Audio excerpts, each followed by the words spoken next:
Hi YouTube, AC Dodd here again, and this time we're going to do a tool review video, but not your normal one. We're going to do a long-term tool review, and in this case it's the first Milwaukee tool I ever purchased when I bought myself into the platform, which is the Generation 2 M18 Milwaukee fuel drill.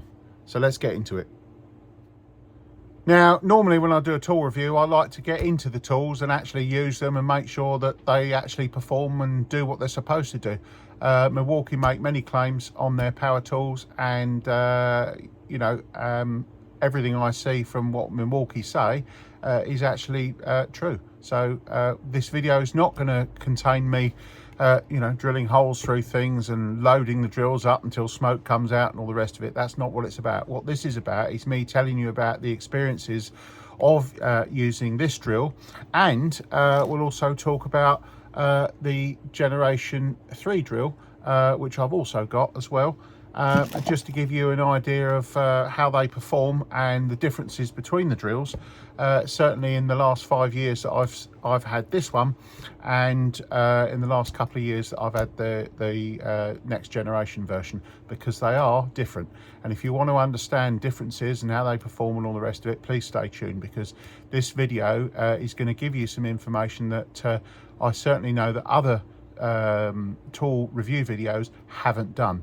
And that's because they haven't either noticed it, or in this particular case where I've got some information, is because Milwaukee haven't actually said that that's what they're doing yet. There is a feature on these drills, certainly on the later one that isn't on the earlier one, that nobody seems to know about. So without further ado, let's crack on and talk about how I like these drills and the differences between them.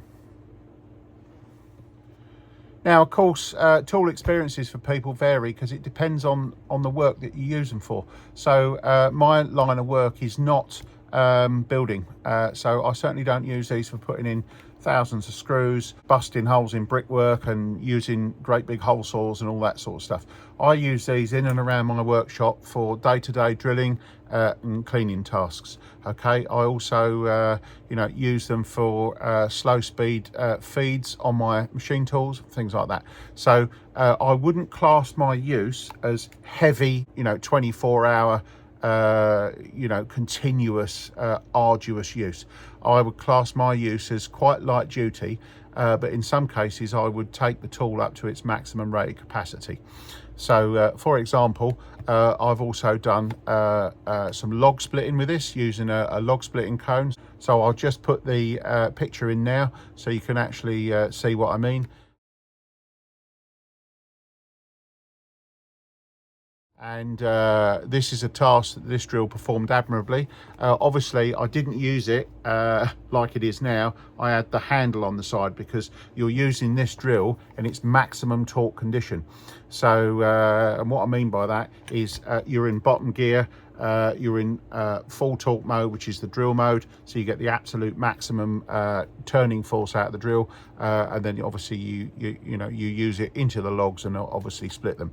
Now that use is quite arduous, and you take the drill up to its maximum torque output. In some cases you can stall the drill, and in certain cases because this is so powerful, when I did the log splitting, I actually used the 3 amp hour high output battery, and the reason why I used that and not a bigger one is I wanted to limit the ability of this drill to injure me by locking itself up.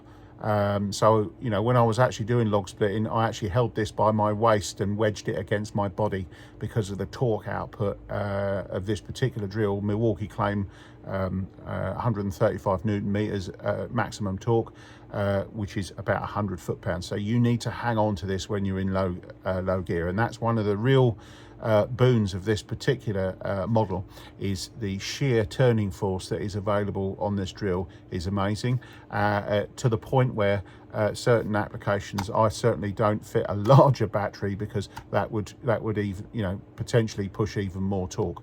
So in this particular case, I have actually stalled the drill, but the drill didn't cut out. It was the battery that overheated, and it was this particular 3 amp hour high output. So I have taken the drill to that point where you know, we've exceeded the capacity of the battery to be able to drive that during the log splitting exercises.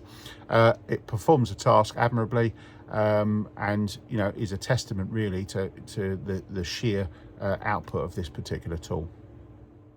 So one of the other tasks I use this tool for is obviously just general drilling. So just using this with a typical application would be balancing flywheels, which I do for as part of my day-to-day work, and I need to drill the flywheels into balance, and I obviously use this tool and use it typically with a 4.2mm drill bit, and use the high speed arrangement of the drill to be able to run the drill at the right speed to be able to drill into cast iron.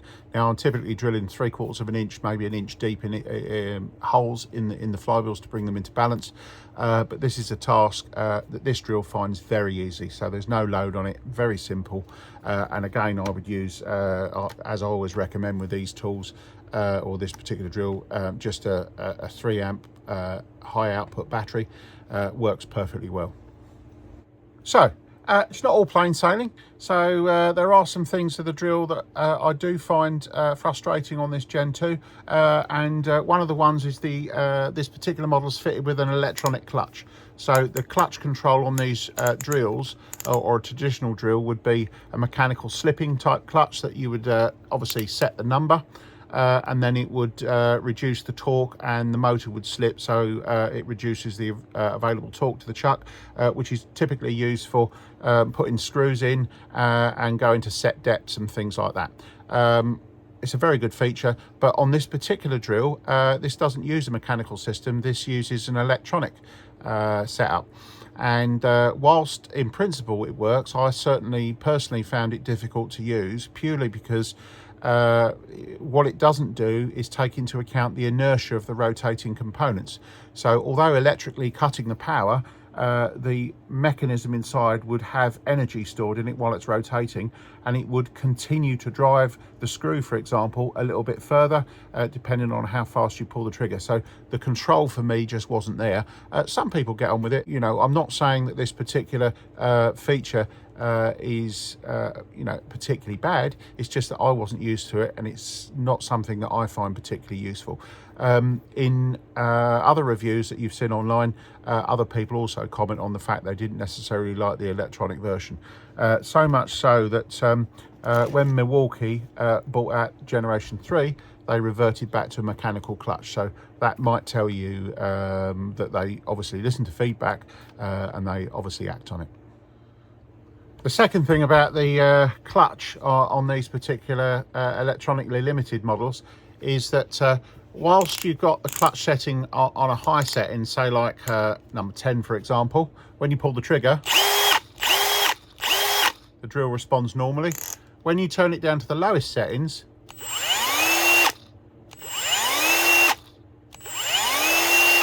it gives a softer start.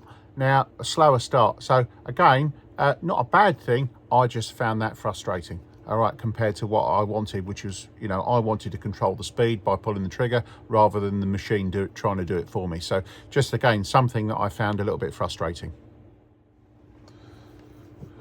So now we move on to the what I found for me was the biggest drawback of this tool, and that was when I was using it to clean cylinder heads, like shown here.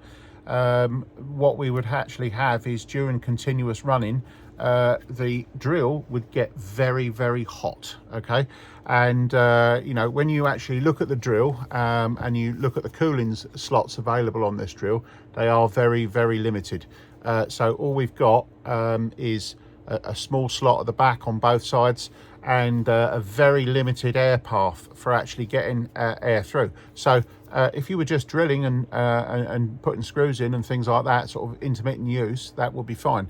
But typically when I was doing head cleaning with a big 3-inch wire brush cup running at full speed, so that would be in drill mode and obviously gear number 2, and then running at full power with the trigger all the way down, I would use a bigger battery. So this wouldn't be big enough. I'd use a 4 or 5 amp hour conventional pack on there, because you didn't necessarily need the torque, but you needed the speed.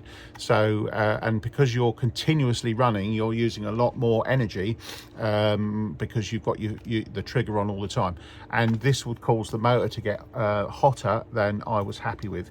So that would mean that I would have to stop, or obviously switch to another drill to actually finish that job off, and that's something that they addressed on the Gen 3. So without further ado, let's go on to that drill and see why I like that one, and see what they've done versus the older Gen 2 to the Gen 3 to make that better. I just want to add at this point, I don't think this is a bad tool at all. It's just got some shortcomings for the particular use I put to it. So as I say, the idea of this video is to just inform you of my findings over the time I've had the drill. And of course, I even went on, I liked it so much that I went on and bought Gen 3. And the Gen 3, I've been very happy with, purely because it's addressed basically all those issues that I've had with the Gen 2 in terms of the use that I put to it. So following on for that last segment when we talked about the drill getting hot in continuous use, this one, they've made a huge improvement. Okay, so what we've now got is much bigger air slots, and we've also got, you can see air slots here, there's air slots there and on the other side. So there's 4 places for air around there, and when you run this drill, there's a veritable hurricane of air coming out of this fan at the back. So they have massively increased the airflow through this drill. So therefore now, when I'm doing the cleaning, because I still use the same drill, but this version, this controls the temperature much better, and you can now use this continuously, and the motor doesn't get anywhere near as warm as the older Gen 2. So as far as I'm concerned, Milwaukee have done a cracking job actually solving that issue. So this drill is already better in that aspect. So it's nice to see that Milwaukee Tools actually responds to feedback. I certainly didn't feedback to them, but there were enough of the owners out there that had obviously made feedback comments to Milwaukee Tools, and they've taken that on board. But the heat, getting hot now is not an issue. So when you're continuously running, there's there's factors more airflow coming out the back. I was massively surprised by how much air is actually coming out the back of this drill. It shocked me, in fact. There's just a huge difference. So moving on, now we talk about the clutch. You heard me mention it a little bit earlier, but the clutch on this particular drill has gone back to the mechanical type. So it's got the same settings on it, but now, as we can hear, I'm holding that. We've now got a mechanical arrangement, and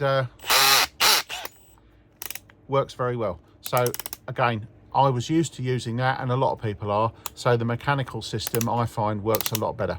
It is noisy, but at the end of the day I find it's better for control of putting screws into the depths that I want, etc.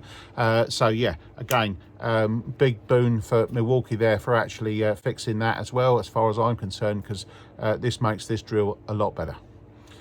Now we get onto something else which very few people have noticed, or certainly brought to the attention of owners of these drills, and it's featured on this Generation 3 version. And what we find on these drills is the speed control is interesting. And what I say about that is, on older drills, so the older model here, if you take a fully charged battery, so that 4 bars, and run the machine, and then change it for a same battery, but this time much lower level of charge, there's a speed difference. I'll just do that again.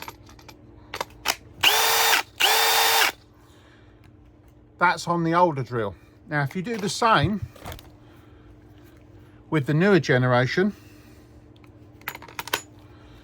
full charge,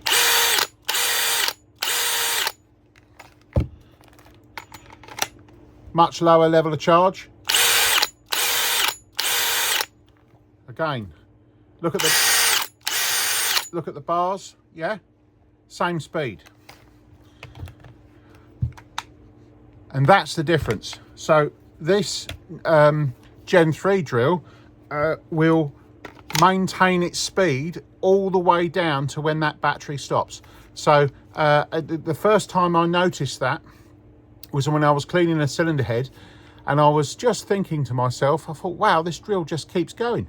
It's almost like it uses less energy. Well, in fact, it doesn't use less energy. What it's actually doing is, obviously, as the voltage drops in the pack, it's compensating by, I expect, pulling more current from the battery, but to maintain the speed and the power of the drill.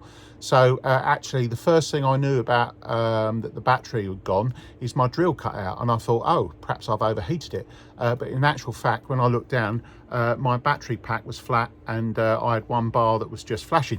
And I thought, wow, I can't believe I've emptied the battery that quickly. And then I thought, well, that's odd. I didn't notice a performance drop off.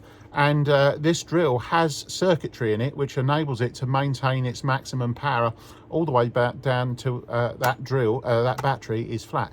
And I think that's amazing because you know, you don't even notice what's going on. You just get maximum performance all the way down until that battery is drained.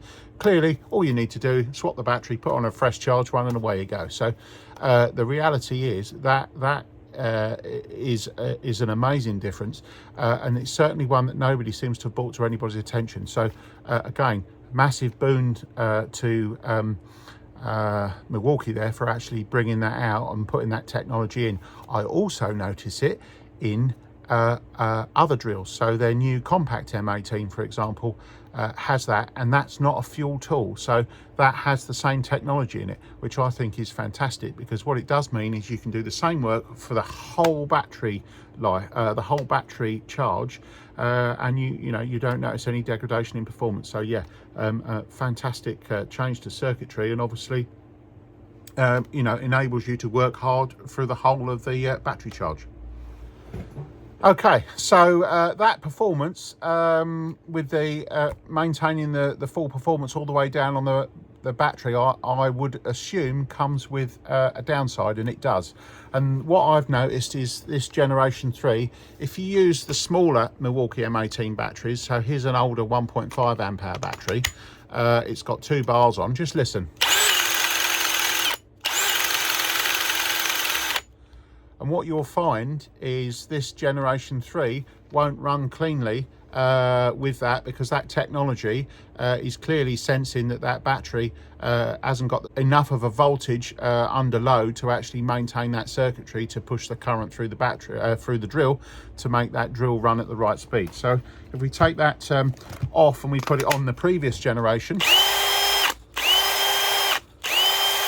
the drill runs fine, but obviously reverts back to being slightly slower, purely because the level of charge has dropped in that battery. So one of the things that you'll notice is on that Generation 3, it likes to have a reasonable sized battery, which is why I recommend using the high output version. So the 3 amp hour minimum is what I would run on there, or any of the bigger batteries. So the reality is, this is excellent. It's just that if you have the smallest batteries, you will find it won't work as well as perhaps you thought it would. So moving on, power output, or more specifically torque output. So this Generation 3 drill has got a little bit more torque, and when I mean a little bit more, about 15% more than the older Gen 2. So this is about 100 foot-pounds. This one, the Milwaukee rated at about 100 and just a bit over 115 foot-pounds. So it's almost 16% increase in torque. So this has got even more ability to potentially injure yourself. So you have to be very careful with it. Now, the other thing they've done with this, because of that, is they put a safety feature on. And in terms of what that looks like is, if this gets caught, what happens if the drill's running and you get snagged up and it suddenly moves around, the drill will cut out. Okay, and that works if you switch it in the other direction. it'll work the other way. So this one won't hurt your wrist or worse, you know, do any damage to your bones. So this is a real boon. The older Gen 2 doesn't have that, and obviously they've learned, because some people have probably hurt themselves by unexpectedly having the drill catch up, whereas this one has that feature, and it's really good. Now the other thing is, you can actually disable that feature as well. You know, there's plenty of YouTube videos out there showing you that, so I'm not going to show you how to do that, purely because I don't recommend that you do actually disable that feature, because that will save your wrist. All right, so very worthwhile feature. So that gets me to the end of this video. In terms of would I recommend these drills, well, having used certainly the Generation 2 and more latterly the Generation 3 for a long period of time now, I'm extremely happy with the performance of both of these drills. Neither of these drills have given me any problems. They're all still fully functional. All the functions work. I've not had to repair them. They do exactly what they did when I first bought them, so they've been perfectly reliable. All the triggers work properly. I've not had any issues with dead spots on triggers and all this kind of stuff. All the direction selectors work, all the clutches work. So for me, these have been dead reliable. Would I recommend either of these drills? Absolutely. So if you're on the market looking for some power tools, you might already be in the Milwaukee brand. Then obviously if you're buying new, then the Gen 3 is the one for you. If you're buying second hand, you know, obviously look for a tool that's not beaten up and bashed around, and you might be buying a Gen 2. Just take notice of what I've said in this video about the differences between the two particular drills. If you're doing you know, work where you need continuous running, then perhaps the Gen 3 with its increased cooling is the one for you. Whereas if you just want to bust a few holes in walls with you know, doing some intermittent work, and you just need extreme high power and a good price, and you can pick up a used one of these, then you know, there's no harm in using one of those. So both of these drills are very good. Of all that being said, hopefully you enjoyed that video and my little walkthrough of my experience with the Milwaukee M18 fuel drills in terms of the Gen 2 and the Gen 3. So as ever, please like, subscribe, share this videos, hype the videos, and I'll see you soon on the next one. Thank you very much.